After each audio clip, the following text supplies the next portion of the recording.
listening to the Live the Dream Media Network, Arizona's premier live podcast studio and online radio. All right. Good morning, guys. Welcome to the show, Sobriety, Spirituality, and Sales, episode 2.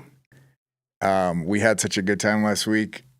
Mike Bader decided to be my co-host, so welcome back. Welcome, Coach. Good morning. Welcome back. And the show is brought to you by Mike Bader State Farm Agency. Oh, yeah. First and River. Nice midtown location for anybody that wants to pop in and compare policies. Absolutely. Want to save some money? Give us a call. Absolutely. Let us take a look at it. See what we can do for you. Yeah. So, and then we have a special guest in the studio today. I thought it was apropos that after we spoke last week about Jack's life, about your journey, that we bring on the gentleman that helped me with my sobriety journey. So, John, welcome. It's very good to see you. Nice to be here. And you just got back from a trip in the last, month or so? You guys take off for the summer? And Yep. Where were you guys at this summer? Idaho? Colorado, Wyoming, Montana, and Idaho. And then come back through Utah. Did you find some serenity up there? Always. Yeah. Always. The forest brings me a lot of peace. Likewise. Mike and myself went up there, 3 weeks ago? Oh, yeah, 3 weeks.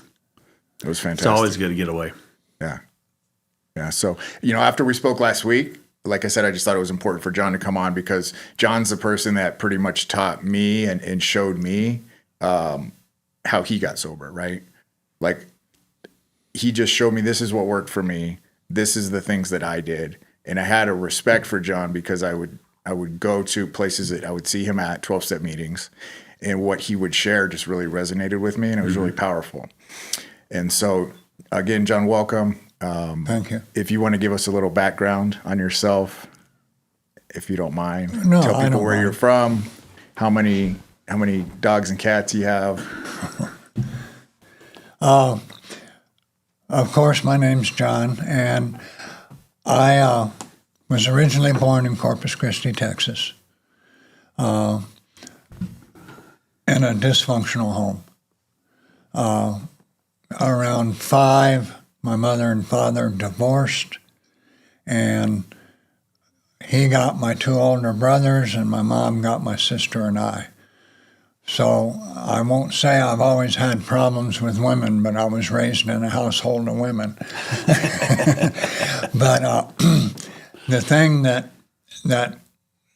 resonated with me is that I never felt like, from as far back as I can remember, I never felt like I fit in. I was always apart from, on the outside looking in, from as early as I can remember. And it brought out a state of defiance in me to where I'd just knuckle up, roll up my fist, and tell them, not me, I'm not doing it. I'm going to do it my way. And we moved a lot. My mom, I think, had a gypsy in her somewhere, and I would be in school, and she would drive up with the trailer behind the car and say, we're moving. And tell your friends goodbye. And we'd move. And she was so solid in her commitments that sometimes we'd get where we were going, and within a week we would be coming back to where we left. Wow. And that happened over and over. So that created a lot of instability. Oh, absolutely. And it affected my long-term friendships. To this day, I don't have any childhood friends. And so guess what? It created a situation in me where I didn't make real close friends. I had a lot of acquaintances, don't get me wrong, but I didn't make any close friends because I felt that at some point I would leave or they would leave. So I wasn't going to get emotionally tied to anybody. Yeah. And I'm pretty stoic about my emotions even yet today. Sure. But because that kind of things carry over. And until I start dealing with it, I was in a lot of trouble, boy. I was defiant. I didn't get the attention I wanted when I tried to excel. If I hit a triple, it should have been a home run. Or if I got a B, it should have been an A. Nothing was ever said, good job to me. So I quit trying. And then I started getting tagged with names like, boy, you're a hellraiser, you're this, you're that.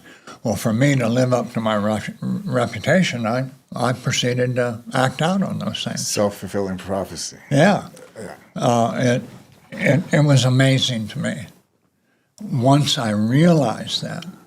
Because I never, will progress. I had many jobs. I went to Colorado to live with my brothers, who I idolized, and got into drugs and alcohol because that's what they did. And that was when you were 13? Or? No, I was 16. Okay. I started drinking. I don't remember my first drink. I was raised in an alcoholic home, so I was the gopher. I don't remember when I took that first drink, but I do remember my first drunk. I was 13, and man, when I got drunk, I had arrived. I was smarter, better looking, stronger. Man, it was there. I was released from care and boredom, and alcohol supplied that for me. The sad part of that is that I spent the next 27 years drinking, trying to replace that feeling. And I got it a couple of times, a few times, I'm sure. But I was always looking for that release from what I thought was reality. And all it was a fantasy world I was living in. I had a inordinate ability to not be able to distinguish the true from the false. And so I always was trying to escape. And I grew up in the late 60s and early 70s, and a lot of drugs and women and everything. You know, I was a hippie, I guess you would call a flower child. And it was sex, drugs, and rock and roll. And that's the way I lived my life for quite a while. Yeah. And after I left Colorado, I went back to Texas and went, well, I better get a good job here. So I started getting a good job, and it lasted a couple of years. And my brother got into an alcohol-related accident, and he was hurt really bad. And I came out to Tucson, Arizona, to help take care of him. And that was in late 1970. And I was only going to stay 6 months, and here it is 56 years later, and I'm still here. And that brother, by the way, died from acute alcoholism. I was with him when he left this planet. Yeah. I'm the only one in my family that has gotten sober. That's neither a boast or anything else. I believe that the power greater than myself, who I choose to call God in my life, got me sober for a reason. Yeah, I think we can agree on that. God did for us what we couldn't do for ourselves, right? Absolutely. And that's one thing that I'm trying to, talk with Mike about, and that I talked with Jack about, and I talk with anybody about, because that's the reality of it. Because for somebody like myself, I mean, you know what I went through, you were there. And then just to clear the air real quickly, I said something yesterday I just want to clear up. You weren't involved with the crime with me. You just drove me to the scene of the crime. So we thought my aunt passed away, and I was like, I was staying at the Hedrick house, and I call him up, and I said, hey, I need to go find my aunt. I think she's dead in the house. And I broke her window, and I jump in the house, and she's not there. Thank God she hadn't passed away at that time. So just to clear the air. So, but I see a lot of similarities with your story, with my story, and what Mike shared with me last week, and what I know about Mike. So. Yeah. Absolutely. I'm always a firm believer that we're as unique as our thumbprint. But in reality, there's really not a nickel's worth of difference between any of us. Yeah. But we like to think there is, right? Oh, of course. We tell ourselves My that. ego demands it. Well, how I got to AA was alcohol quit working for me long before I quit drinking it. And it took me to a point of incomprehensible demoralization where I didn't want to live anymore. I couldn't live the life I was leading. And I was fairly successful. I guess you could call me a functional alcoholic. There was a few times I woke up in the gutter, but I didn't live there. And the thing is that I just got totally exhausted trying to keep up the charade. And I didn't want to live anymore, so I put a gun in my mouth and was ready to blow my brains out. And I said, I was a good alcoholic. I wanted to hedge my bet. So I prayed to a God I didn't believe in, and my old childhood religion came up. I was raised Catholic. And I said, I'll do 200 years of purgatory. Don't send me to hell for killing myself. And I said the prayer that has screwed up more alcoholics in my experience than any other one. I said, please help me. Mm-hmm. Absolutely. And for some reason, I pulled the gun out of my mouth, and 3 hours later, I found my little demoralized self in an AA meeting. And what that AA meeting gave me, against my better judgment, was just a little bit of hope that got me to my second meeting. And then also, if you can just touch on this, I mean, you were a liquor salesman at the time, correct? Oh, yes. Okay. Who did you work for? Can you say? Yeah, I worked for a company called... Are they in business anymore? No. Okay. No, none of them are. They've all been bought out by other people. Yeah. Mm-hmm. Well, I worked for Cactus. I worked for All American. I worked for Slits. I always used to quit jobs before I knew they would find out about me and fire me. Yeah. Was it stock one, drink one, stock one, drink one? Kind of. When I first toured the first warehouse I worked in, because that's how I started, was working in a warehouse. They took me through a tour of the warehouse, and I looked around and I says, I landed in heaven. I'll never have to buy another bottle of booze in my life, because I knew I'd start stealing from them. Yeah. And I did. Mm-hmm. I mean, that was a hard amend to make. But that's where it started. I started loading trucks. Then I worked into driving, and then route sales, and then pre-sale. And I was good at it. Yeah. It's pretty easy to sell liquor, huh? Oh. Or beer, or both. You have to have a passion, and I was passionate. So, if I may. Go ahead, please do. So Mike's walking this journey of he lost his son, the dark night of the soul, the hero's journey, whatever you want to call it. He's on a path. So I just thought, give him an opportunity. I mean, I can only give you so much information. Like I said, everything that I have to share is learned from somebody else, typically, right? Or my own experiences. Sure. So any opportunity to kind of ask John any questions that you've got on your mind, or is there any comments that you have? Mike's been in business a long time. Mike's a very successful person with his agency. He, if I may, Sure. He's had this experience happen in his life that is just, it's kind of like what happened to me with losing my daughter, or kind of like what happened with maybe you losing your brother, right? Maybe we didn't get sober right then and there, but it was like this jarring experience where we're like, what in the heck is going on? What is real? What's not real? Let me dive deeper into figuring out a spiritual path for myself, and I feel like I was doing that in my addiction anyways. I was always seeking for something. Just, at that time it wasn't a successful seeking something that was positive. So Yeah, the spiritual path is really what is where I've gravitated to. After Jack was gone, I had no idea what to do with myself. Like, what's my purpose at this point? I have a great wife, great kids, but I lost my buddy. So what am I going to do at this point? And that's what I'm trying to still figure out.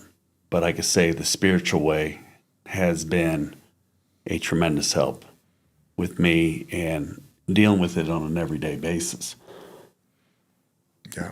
So would it be fair to say that you've had things happen in your life since he passed that are supernatural, that are spiritual things that have happened that you can't physically explain? Absolutely. I started meditating every morning, and I would say that the emotion, it came in waves. You think you're doing well, and then all of a sudden, a few hours later, you're just bawling your eyes out. But when I started meditating, because that's what Jack did every morning, and I think you told him to, start the day. I suggested it, Yeah. which was suggested to me. I think we all agreed on this. Everything that we've learned from somebody else. But I mean, if we're going to catch on to that stuff, if it's somebody that we believe in and that we can confide in, that's a closed mouth friend that we trust, right? Yeah. So, yeah. Yeah. So it just really opened me up. I mean, I do it for 30 minutes, and literally when I was done, I just had tears, pouring from my eyes. No explanation. But I'm not going to block it. I'm not going to hide it. I'm not going to be ashamed of it. It was a great release. So basically that has been, and that went on for a whole week. I mean, every day, just tears are pouring. Well, and would it be fair to say that maybe that was pent up over years and years and decades, like John touched on, where we're trying to be this macho person that doesn't believe in feelings. Yeah. But eventually it doesn't serve us, right? Yeah. I mean, correct. I mean, I grew up in an Italian Catholic household, and I've never seen my father or my grandfather or my uncles cry. So it's like an unsaid rule. You just Knuckle up. You look up to those men and you want to be just like them, like your brothers were your hero. They were my heroes. And that's what you do. So yeah, it could be a pent up emotion, but this is, this type of loss was nothing that I hope to God that nobody ever has to experience. So how to deal with it? I'm in uncharted territory, and I can honestly say the spirituality, the meditation, and believing wholeheartedly that God is in your life. There is a path, there is a higher power, there's a purpose, and just being in a state of awareness so that when it comes to you, you're aware and you can go down that road, that journey. So right now, I'm in uncharted territory. I'm listening. I'm trying to find what my purpose is, but currently it's a great way of living. I couldn't be happier. I feel fantastic, and I want to continue. And also being okay with not knowing what that purpose is yet. Sure. Being okay with, you're going to have ups and downs every day. Yeah. But again, I don't know if I'm speaking for you, but I truly feel this, that there's a higher purpose for what happened with your son that will be unfolded when it's time. Yeah. Like there's going to be something like so great that comes of it, whether that is a foundation, whether that is awareness, whether that is you starting a new business that, helps people in recovery, whatever that looks like, right? Mm-hmm. I mean, it is uncharted because we don't know. Correct. But I think part of you, if I may say again, is just you're okay with that it's going to come to you. You're going to heal. Healing is not, how do they say it? Healing is not a linear journey. I mean, it's going to be, you're going to circle back to things. You're going to think you're healed from something, and then a week later, a month later, a year later, the same emotions may hit again. Yeah, I mean, it comes in waves. It's for a couple of weeks, the tears weren't flowing, and so I would have this guilt, like I would feel guilty that I wasn't crying or I wasn't upset or that I was getting along at a normal pace. And then yesterday, just hit me, hit me last night. And so I don't know when it comes on, when it's going to come on or why, but just being aware and dealing with it on a spiritual level, getting out of your head and start living, inside your heart. That's the path for me. Yeah. And do you have anything to share, John, on that? I'm a firm believer that there is nothing that happens by accident. The accident is when I try to prejudge it and rationalize it and justify it. I have to leave myself open for the unforeseen, to be willing and open-minded and honest enough to say, what if? And I believe that is what drives all our technology, our spiritual growth, everything else is what if. What if? And the only few things can keep me into that bondage that I create myself is when I start using shoulda, coulda, oughta. Yeah. Instead of whatever. And that doesn't mean I deny what's happening. It means that I accept it, that it has a higher purpose. I have that phrase, the acceptance, from the Big Book of Alcoholics Anonymous on my refrigerator. And it helped me so much in early recovery. Acceptance is the answer to all my problems. Yep. What we resist will persist. I've heard that over the years, and I find that to be true. When you can accept something, you don't have to agree with it, but it brings a level of clarity and peace in your life that you can't really have otherwise. So if it's all right, can we talk a little bit about how we met? Sure, go ahead. Okay. So I don't know if we're in agreement on when that was, because I kind of was like a transient coming in and out of your life a lot, right? We met at a clubhouse, a 12-step clubhouse in Tucson. That's true. The first time. And like I said, I would hear you share, and it was super powerful, and you could tell that it wasn't like some BS, because you'll hear certain people share, and it's just like, oh, well, my cat died, and I'm feeling this way and that way, and just like, and not to judge or downplay what other people had going on, but I just didn't feel. I felt a level of emotion inside myself when you would share, and I just really resonated with it, and I think what you do a good job of describing is how we actually feel in this desperate moment of wanting change, the jumping off place where you can't live with substance, you can't live without it. You're at this kind of crossroads, right? So I remember one time specifically, we had met a few times, and I think I was at the snack bar, and I was asking the gentleman that was working at the snack bar, hey, I'm ready to do this, I have my big boy pants on. I'm ready to do the deal. Do you know John's number? Where can I find him? And he's like, looks at me. He's like, why don't you go find him? Essentially he's telling me, if you really want this, you'll make the effort to find him. Mm-hmm. I'm not going to just give you some guy's phone number that I don't even know if he wants your phone number type of thing. Right. So that always stuck out to me because, and not that I got sober then and there either, but that started our relationship. And I think it's important to say that, for my specific journey involved falling down and getting up probably 30 times. That doesn't have to be everybody's story. And once you make a decision, then you can have different results. But for me, I am really proud of I always got back up. Right. So we did some work in the Big Book a couple times. You are pretty much the only person that would talk to me at this point in my life. All my family had, blackballed me or disowned me or had passed on, and I was living at a halfway house, right? Yeah. And the Hendrick house. Yeah. Which was a good place for me to be. It taught me to be responsible in ways. I had to pay rent there. I had to have a job. I think I relapsed 3 times there too.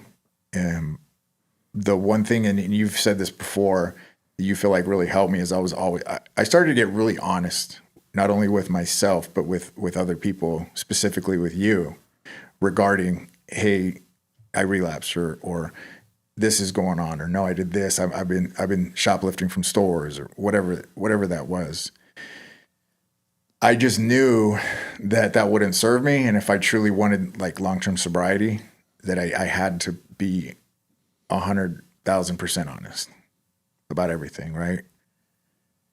And so, I don't know where I was going with that, but yeah, I mean, you stepped into my life in a time where I really needed it. And I'm glad that we got to work together. So the first time we did step work, I did not get 100% honest with you, right? There was a few things that I was going to take to my grave that I was embarrassed about.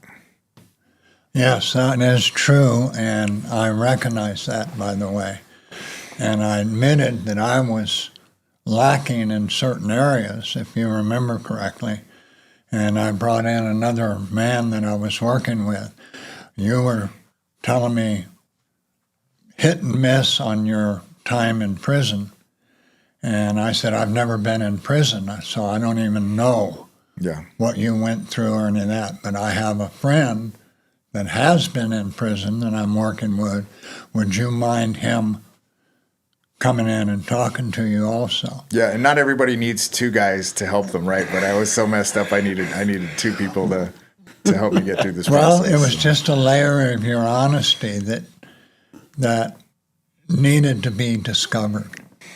And Jim N., I call him Jimmy N., came in and stepped up to the plate because I told him that's what he had to do. And which I told you what you had to do was, I don't care what you do after all this, the one thing that I request from you is that you pass this on, that you carry this message to someone else. And that's what I told him, and that's what he did with you. And I think that opened one of the doors for you to shuck that past that we are so embarrassed or afraid of. Well, and for me, it had to do with the sexual trauma that I encountered as a young person, and that I was just so afraid of sharing with anybody, especially a man, because of the potential judgment, how I would be viewed, and the statistics are pretty staggering regarding that subject, and I think some relief came when I've had other men share their journeys with me, and that they've dealt with similar things, and it kind of eases the pain behind it. It gives you a different perspective on it, because just like the alcohol and drug addiction is a disease of isolation, that thinking around a matter like that is too, because we're not going to share this with anybody. It's our little secret. And you shared this with me, and it's very powerful. We're only as sick as our secrets, right? That's true. The beauty of the fellowship of 12-step programs is that it gives us an opportunity to realize we're not alone anymore. We're not in this battle against the world, when the real battle is with ourselves. And you hear other people with similar experiences, and you go, just like in your, I heard what John had to say, and it hit. Not everyone hears the same thing you hear. And as I don't hear the same thing that other people hear, because I'm personal. Yeah. How does it relate to me? Sure. And until it relates to me, I can't do anything about it. It's all you. I'll justify and rationalize in a heartbeat how you feel, but not how I feel. And that's where the program helps, is it lets you inventory all those things and say, these are the things that are holding me back from entertaining new ideas. And that's why I always say willingness, honesty, and open-mindedness are indispensable. Willingness, open-mindedness, and honesty. And honesty. Yeah. And that's one of the things I appreciated with you, is that I never had worked with another man at that time that was as honest as you were. And there was little things here and there where I wasn't. And one in particular, so we were doing work, and then I decided to go get a tattoo down behind Tucson High where I went to school. and I didn't have cash. And he's like, well, there's an ATM in the bar right there. And I'm, it's like in the book, it says there's not a cloud in the sky. There's nothing going on. There's no problems. I walk in this bar, the buffet, and there's an ATM that faces the bar. So I get the money out and I turn around and I go, you know what? I always get a shot before I get a tattoo. It kind of eases the pain a little bit. And so I order a shot down the hatch. And then the thought came like, what in the world did I just do? Yeah. What in the world? And the book came alive at that point and jumped out at me. And there was a couple other instances where it did as well. My experience in Albuquerque, which maybe we'll touch on today.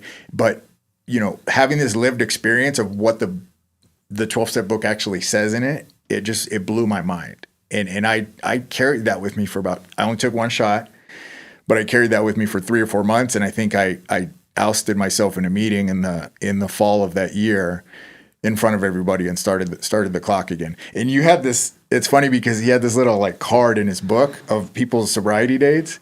And you'd see my name and there was like 6 dates that were like crossed out. Crossed out. That's what I was going to ask you. Do you start new then, or was it because you had were you? I started over. I said, you know what? I had it, even though it was one shot, and I could have justified and rationalized that all day long. Yeah. But I want a level of honesty in my life about and sometimes I struggle today, but how can you actually have meaningful change if you can't get honest with yourself? As a business owner, not you, but as people that I want to help, business owners, entrepreneurs, salespeople that have a level of success that maybe most people don't have, because those are areas where your income is determined by the work you put in. But also we have these struggles, as salespeople, as business owners, as people, we just have this thing about us where we like alcohol, we like drugs, right? Yeah. So if you can't get honest about your situation, you're making all this money, but you're also destroying your life, your relationships, what supposedly matters the most, or maybe it doesn't. So, that's why I think it's important to talk about these things. Whether you're the guy on the corner like I was, because my experience was I didn't have a successful business. I had been in sales. I had great months in sales, but I never could put together these consistent months, consistent years. And as a matter of fact, one of the most embarrassing things that I can actually share with somebody is I've never held a job for 12 consecutive months in my entire life until I worked at the dealership. Wow. And I'm 48 years old. Yeah. So that tells you how much I destroyed my life for 20 plus years and all the supposed fun that I had. I mean, sometimes it was fun, but more often than not, it was maintaining a level of obliteration, So, yeah, I mean, I'm interested to know a little more about you with your career, because you were in sales. Now you kind of had 2 lengthy careers, one in sales and the other you worked for the railroad, correct? That's correct. Okay. I was in sales for about almost 30 years. And some of it legal and some of it not. But the thing is that I always had high expectations. And because I was raised with no matter what I did wasn't enough, I excelled at the companies I worked for. I was usually in the top 10%. I've been classified as a gunslinger, as a salesman, instead of a methodical salesman. And that's what I did. I went out and did whatever it took to get the sale. And I felt wanting after doing that. I didn't feel like I accomplished anything, so I just moved on to the next opportunity. And I did that for years. I did that and I was successful at it. I guess you could call me a functional alcoholic, because I was raised with a work ethic, because I came from a poor family that sometimes beans and cornbread were our main course. And And from Texas, that's normal. But but the deal is that no matter what I went out and tried to accomplish, it was never enough. No matter what I went out and drank, it was never enough. I wanted more. I had this more is better attitude in all areas of my life, even the ones I denied that I had. And like alcohol. Oh, more isn't better. I'll just have 5. So were you drinking before the sale or were you drinking after the sale? Yes. All the above. What was your motivation other than your I will? used to love going into work at 6 or 7, 8 o'clock in the morning and sample the product that we were to go out and push that day. Would you do it like a wine Well, sommelier? if it was a wine, I Did it go? I did whatever's necessary to fool anybody that I was talking to. I lived the lie. Well, let me ask you this. Were you actually fooling people or you thought you were fooling people? I don't know. I never asked them. I didn't. But you care. never I got didn't in care. trouble. Okay. But they never yelled at you. Oh, back then. It was quite accepted that we drank. Yeah, that makes sense too. Yeah. And I'm not saying the companies condoned it. I'm just saying it was accepted. Well, and back then you could smoke on airplanes too. Yeah, so. that's true. And so I did that for years. And then I got sober, and this word honesty started playing in my life that I knew I wasn't. I was a liar, a thief, and a cheat, you know, and I'm going, how do I incorporate this? And I had, of course, I lied about the higher power I had to the people in AA because I didn't believe in God at that time. And I think that's important. If you don't mind sharing about that, the guy that was walking you through your journey, you told him you didn't, if I'm not mistaken, you didn't believe. He said, I don't care. Yeah, I came up with a problem with my first sponsor, and I finally got honest with him. He said, I want you to go home and pray about this.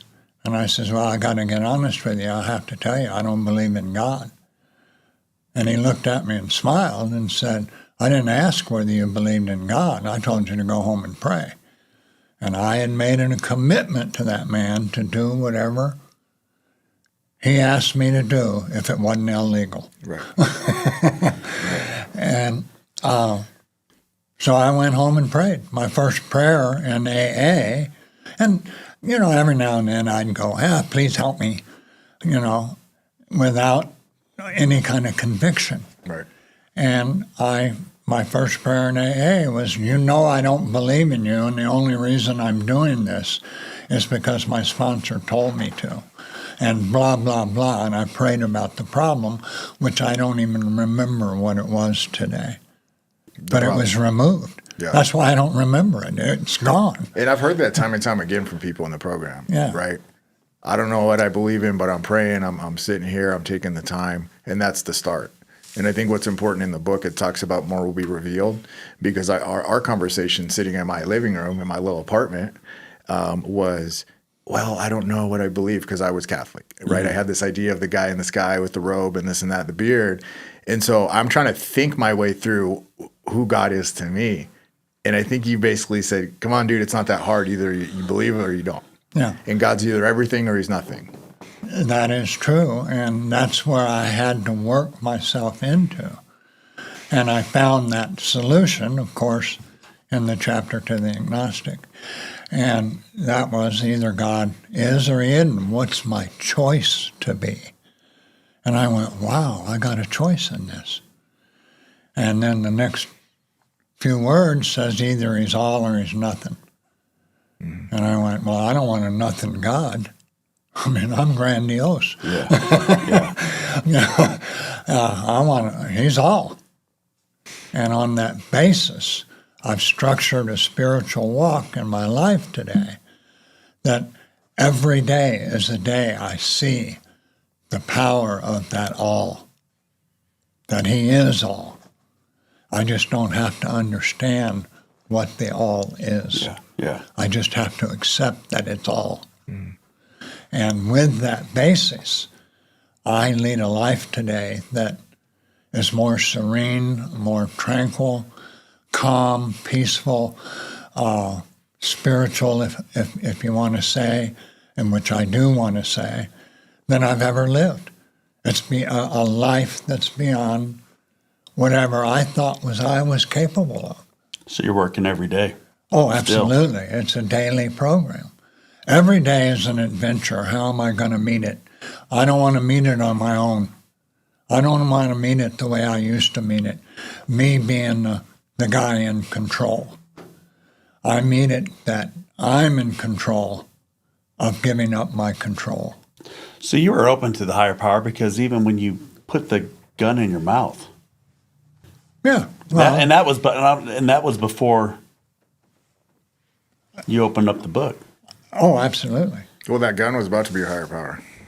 No, John always was his higher power, was my own. I thought I was the alpha and the omega of my own life. And in a lot of areas I was. I Yeah. took the action. Yeah. But in reality, I really wasn't because I didn't have the motivation of that there is something beyond myself. And the book is explicit about that, is that we came to believe that I could be restored to sanity in the second step. And I didn't realize I was insane. I kept doing the same thing over, expecting different results on my own. And when I finally was able to entertain the thought that by myself and of myself, I'm nothing. And that's a big ego booster. Deflator. And I had a big ego. I boosted it every chance I got. And I did it through sales, through the women I was attracted to, through the cars I drove, through the money I kept in my pocket. Everything. So how was the sales process after you became sober? Did you hit a block at all, or? Oh, I went in it with because total honesty in sales, in my mind, never worked. And I didn't get from A to Z in a heartbeat. I started getting a little more honest and a little more honest. And my first sponsor was saying, I went to him, I says, I lie all the time. What do I do? And he looked at him, smiled, and said, don't lie, and turned around and walked off. Yeah. And I chased him down and said, how? And he says, when you do, not if you do. He said, when you do, you look the person in the eye and say, that's not exactly what I meant to say, and then you tell them the truth, and turned around and walked off. Well, I did that in sales a lot of times. Oh, this thing's selling. I sold 10 cases down. Oh, that isn't exactly what I meant to say. I sold the guy 10 cases. It's on a display in his business. Do you want to be competitive with him? I suggest you buy 10 cases also. And told him the truth, and he's more apt to say, oh, I want to meet my competition on level ground. Yeah. And he bought the 10 cases. Well, and there's a certain energy behind that you bring when you're just comfortable with what you're sharing, and it isn't this big make-believe story. Well, I don't know about anyone else. I had to tell 3 lies to cover the lie I told. And then, you don't have to worry about... And when you tell the truth, you don't have to worry about changing your story. It's a pretty novel idea. And what happened, I was more successful than I'd ever been, but I didn't want to be in the liquor industry anymore. And my sponsor at the time said, you can quit if you think you're going to drink. Get out of there. But until we deal with the fear you have of quitting, you might want to think about staying there. Well, it's powerful. And it took me a long time to get over that fear because sales of liquor was the only thing I thought I knew. Yeah. It was providing your income, your family, everything. Everything. Yeah, everything. And you were successful at it. I was highly successful. When did you, at what age were you when you switched careers? 39. Okay. That's a big jump. Actually, I didn't switch career. I went to work for a coffee distributor. So you're just selling a different kind of beverage. Just a different beverage. A different addiction. And, well, I got out of sequence there. I went in and quit, and my two brothers and I dominated the liquor industry in Tucson. We were the three musketeers that no one wanted to deal with, that everyone dealt with. So chances are, if you were hanging out at the shanty or the hideout or one of these places, they were drinking liquor, you sold, right? Oh, absolutely. Okay. I wouldn't go to someone that didn't sell my product. And I spent a lot of money in those places. But my one brother had become manager, so when I quit the liquor industry, I had to go and resign from my brother's company that he managed. And he looked at me and smiled, and he says, "What took you so long?" Oh, wow. And I went, "Oh, no." And I'm walking out of his, and I said, "I'll give you 2 weeks' notice." And he says, "We don't do that here today. Right now is your last hour. Get out of my office." And because they didn't want me to go to another company and trade all my business. Sure. And so I'm walking out, and his secretary said, "You just resigned, didn't you?" And I says, "What, are you listening on the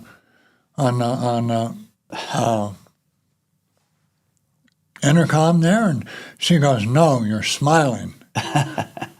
And she goes, "Oh, by the way, a friend of mine runs a produce company, and he's looking for someone. He's right down the road. You might want to go talk to him." And I went down there, and within a half hour of quitting my job, I had another job.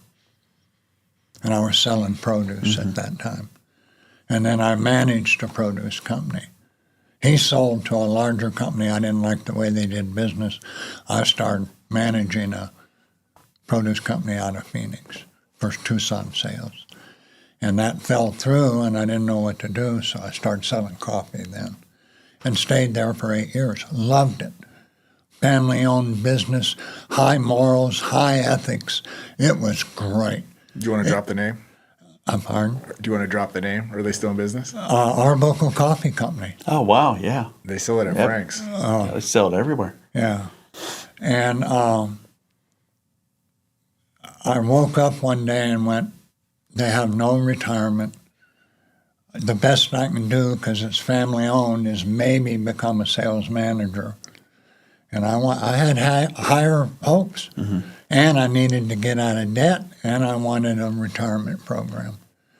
And I had a friend that I was helping that worked for the railroad, and he told me I should go down and apply at the railroad. They're hiring. I said, "I'm 48 years old. They're not going to hire me."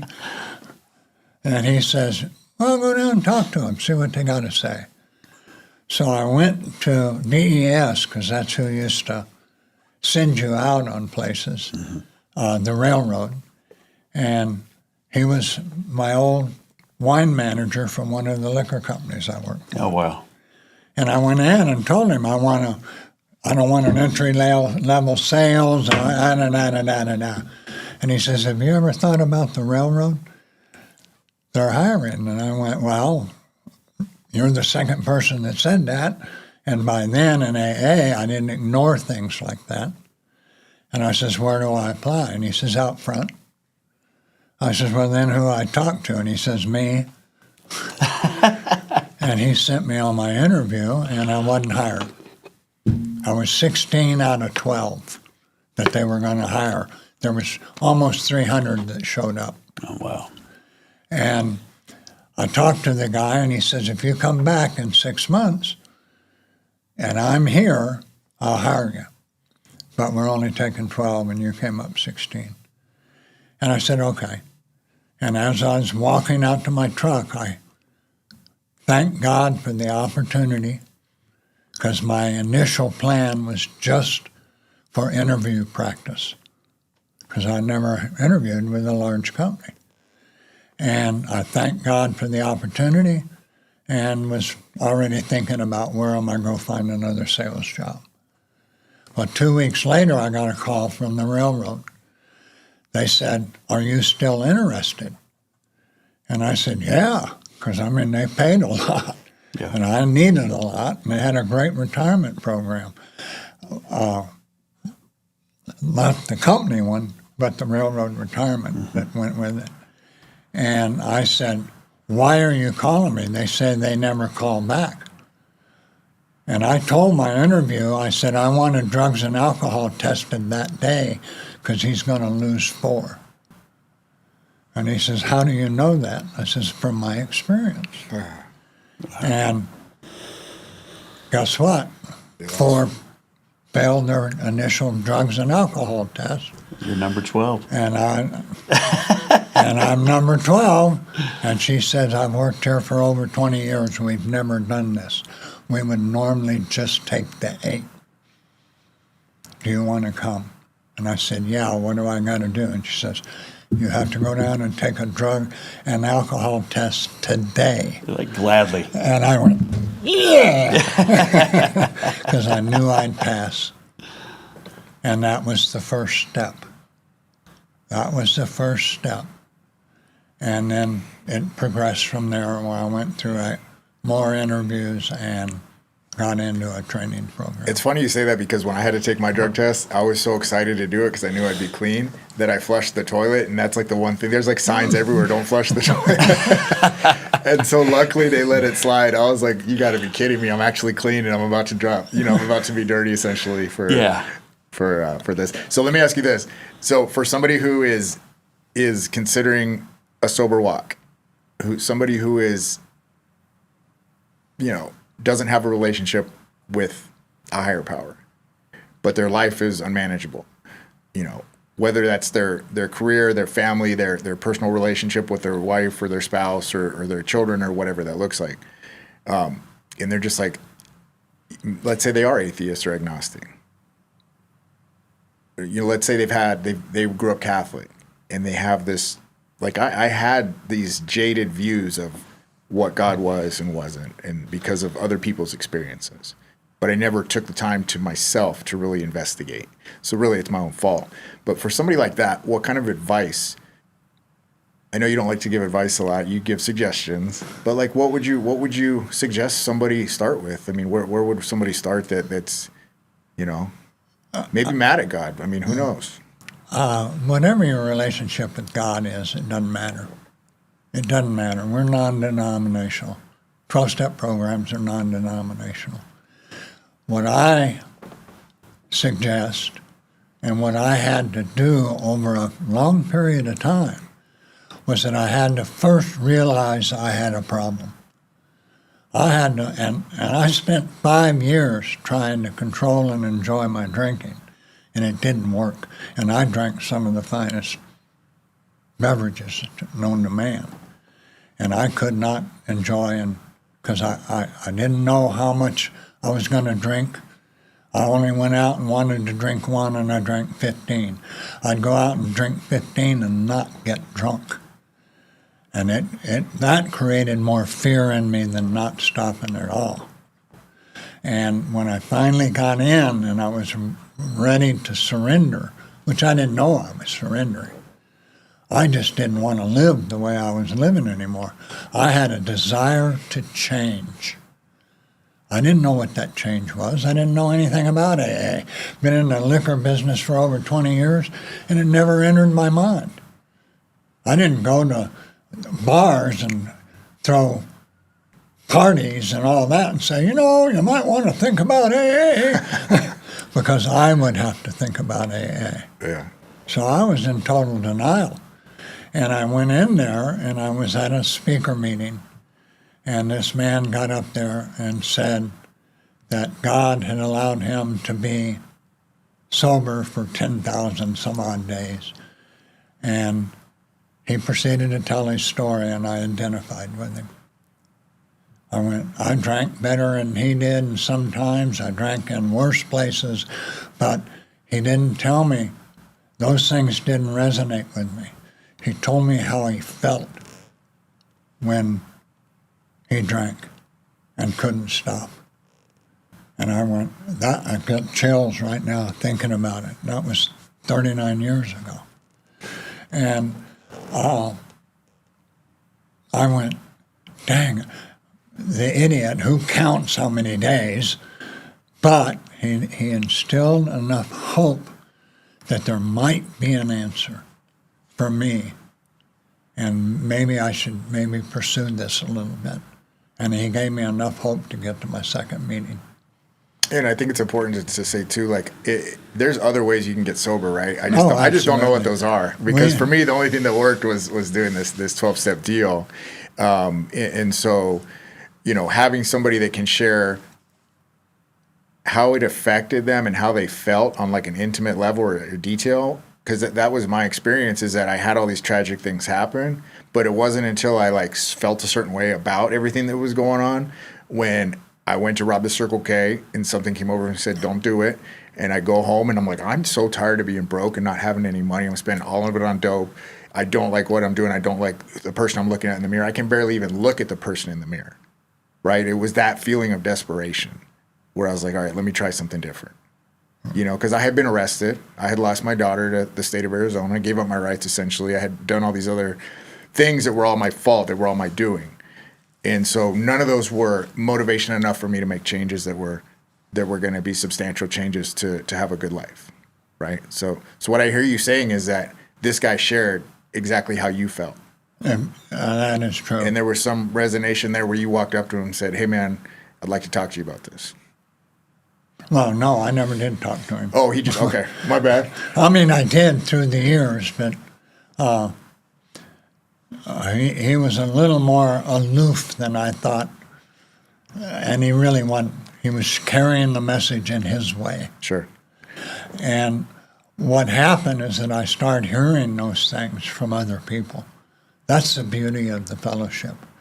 I wouldn't have heard those things in my living room, and surely didn't hear them in the bars. I went to meetings and I went, how?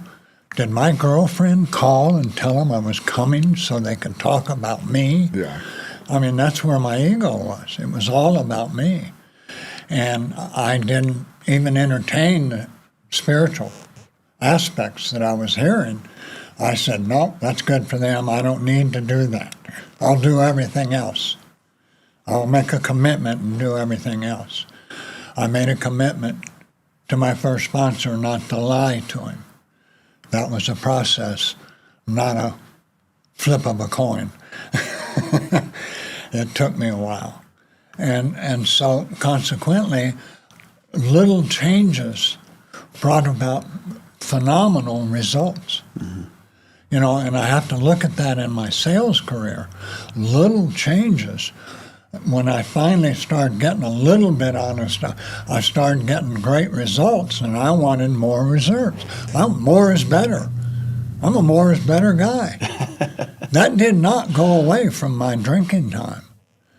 It went into a lot of areas of my life. It still is paramount now. So those same traits that we have in our addiction and our alcoholism that are destroying us, if we just adjust those, do a 180 on those, we can use those same characteristics for good. Absolutely. You just change what you want more of. I don't want more alcohol. God removed my compulsion to drink, my addiction, whatever you want to call it. He removed it without my permission. And because he's a power greater than me. Right. And when I realized that, I had to start laying aside some of the biases and prejudice I had against the God of my childhood, and start entertaining that, yes, he's a part of that. He's all. He's part of that.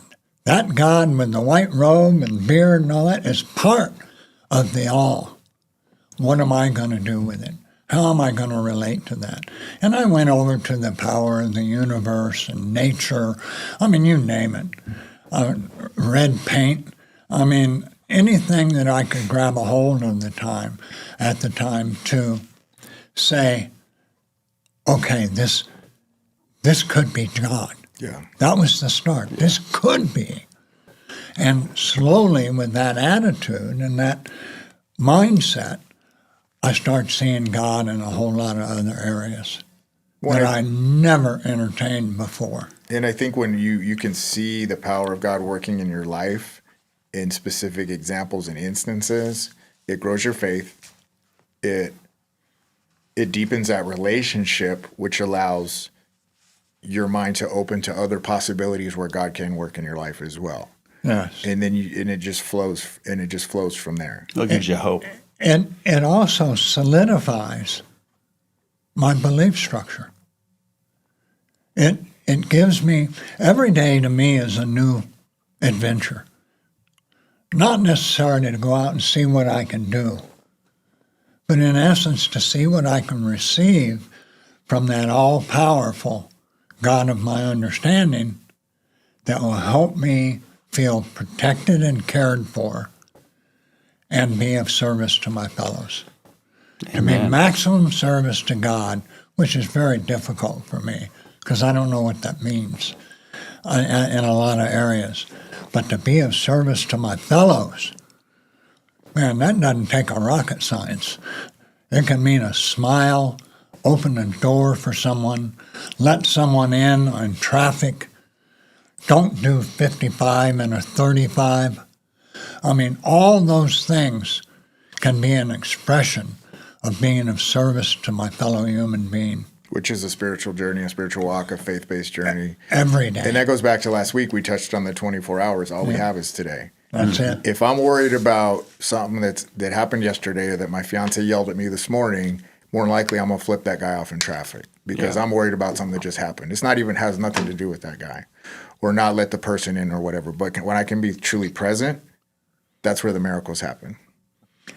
And the 12 steps is a design for living that works because it allows us to find that power and to use that power. And also when we don't, it gives us a chance to clean up the wreckage of the present that dominated our life from the wreckage of the past that we cleaned up through the same process. And that's a great subject too. And if you don't mind me sharing this, so Mike's son passed away, Jack, and Mike openly shared on the show last week that he wants to honor his son, and there were some changes maybe that he should have made then, but he's looking to make now. So I would almost call that a living amends for the rest of your life. You're going to be living a certain way to remember him. Yep. I have living amends that I'll be doing for the rest of my life. I used to shoplift a lot.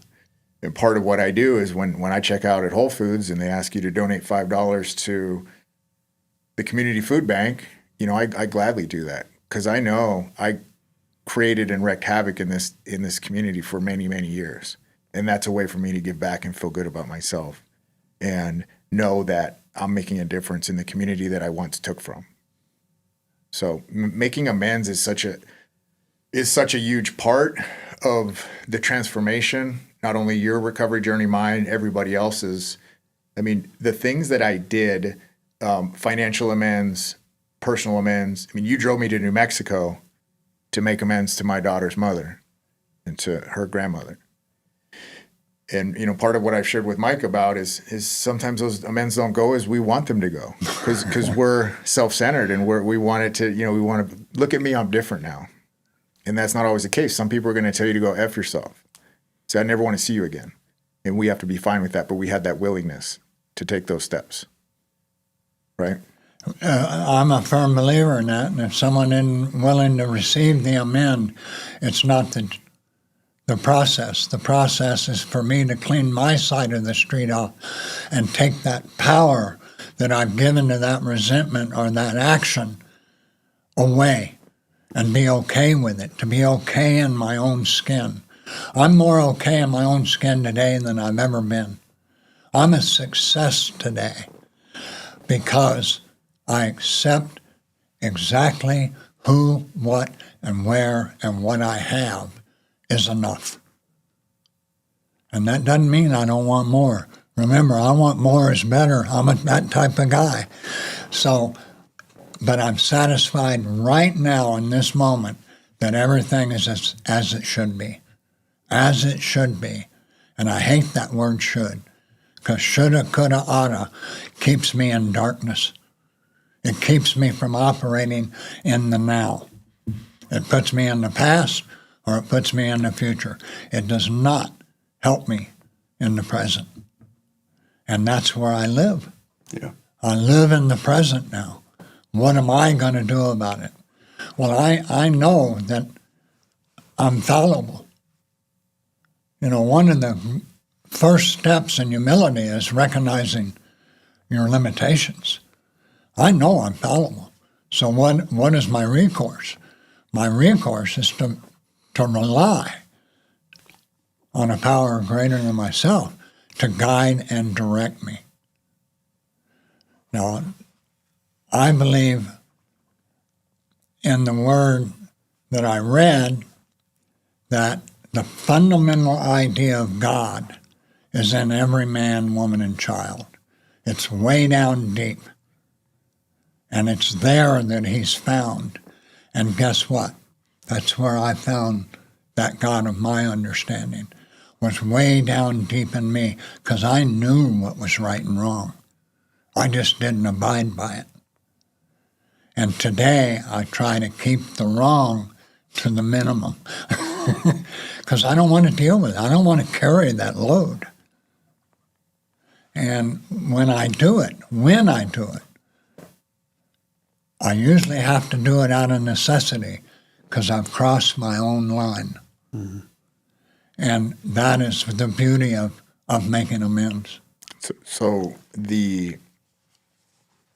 we're fallible. We're going to make mistakes. Absolutely. It's about owning those mistakes, and it's those little mistakes that will take us back out, because those little mistakes hidden will become more piled on, and eventually we have an opportunity to make a decision that doesn't serve us the best, right? So for example, if I do a white lie, if I steal something again, if a candy bar, and this is a great example.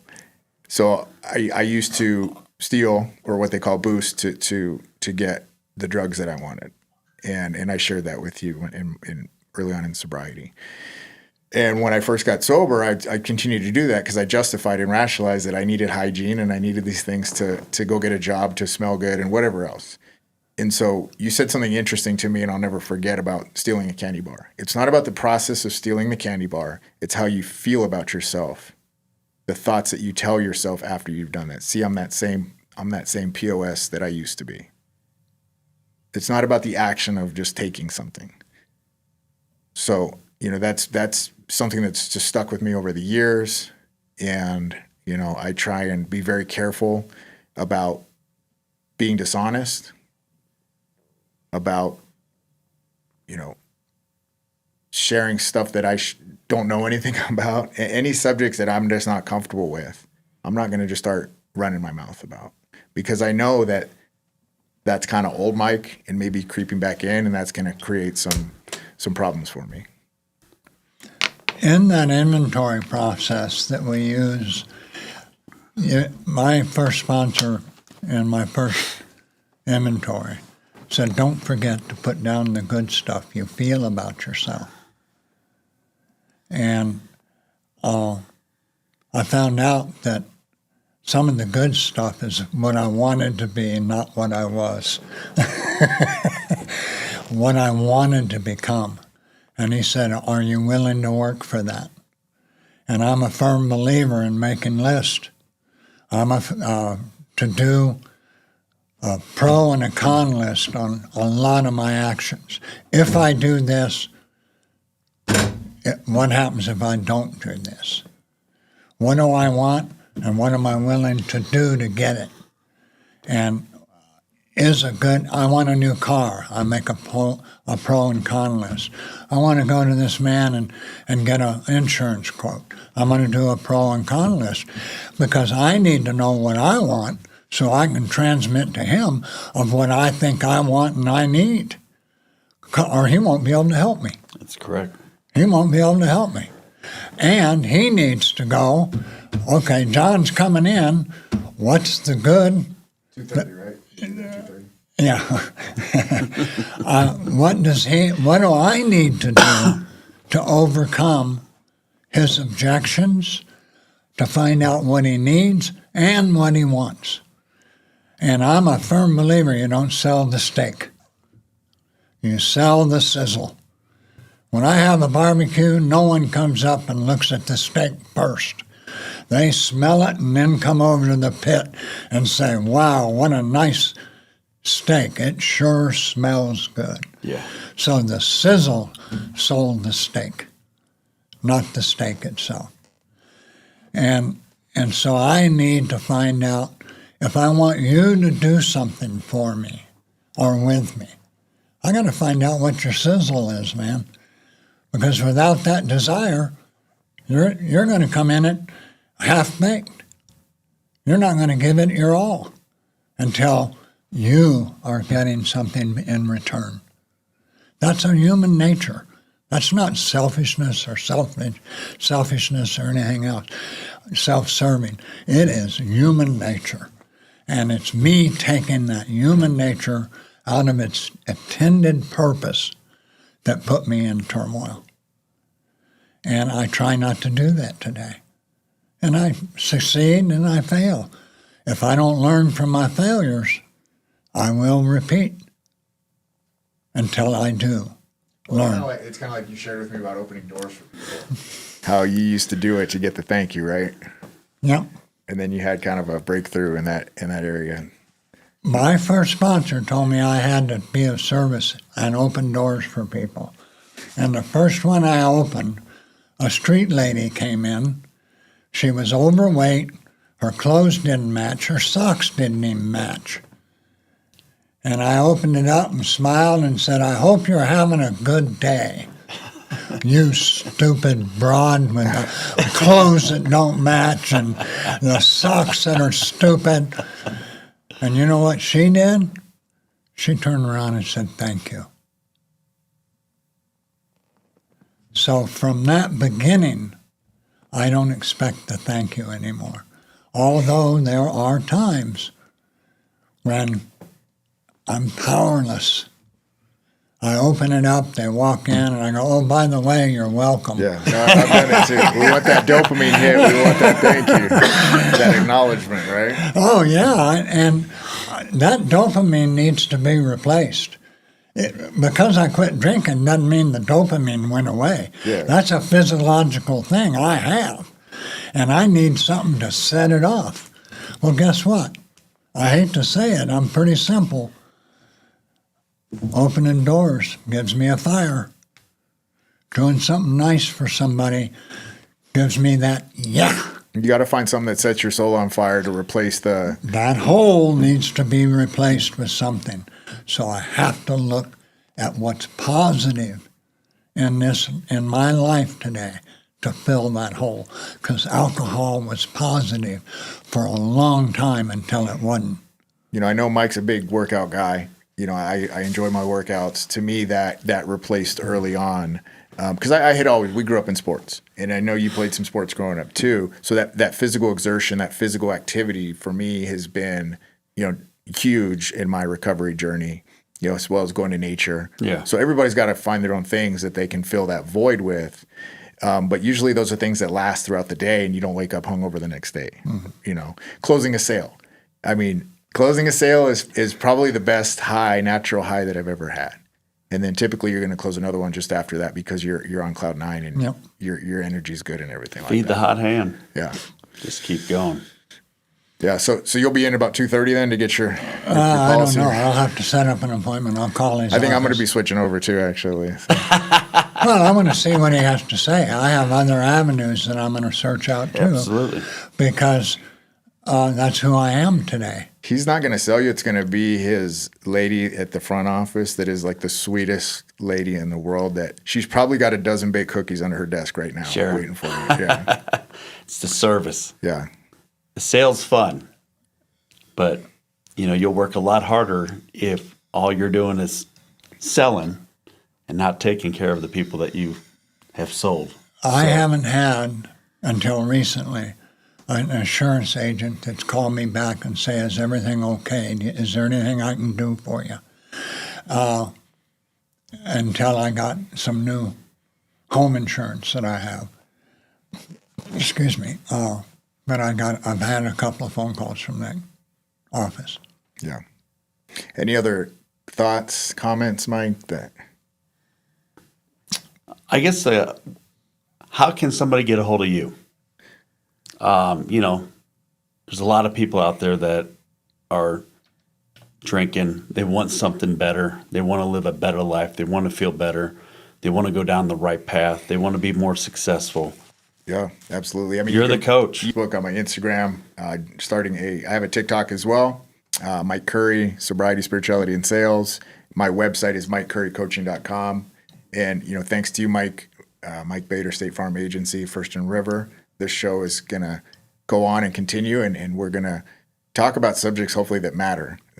Subjects that we can help community members, business owners, people that have influence that are struggling. And maybe they have a different level to them, that they create more abundance and joy for their ecosystems, right? And ultimately, we just want to create a better Pima County, better Southern Arizona community for everybody. So, and we're here. Yeah. We're here to help. We're here to talk. Absolutely. And John, I love you, man. Fantastic. Thank you. Thank you so much. You'll get a hug after the show here. All right.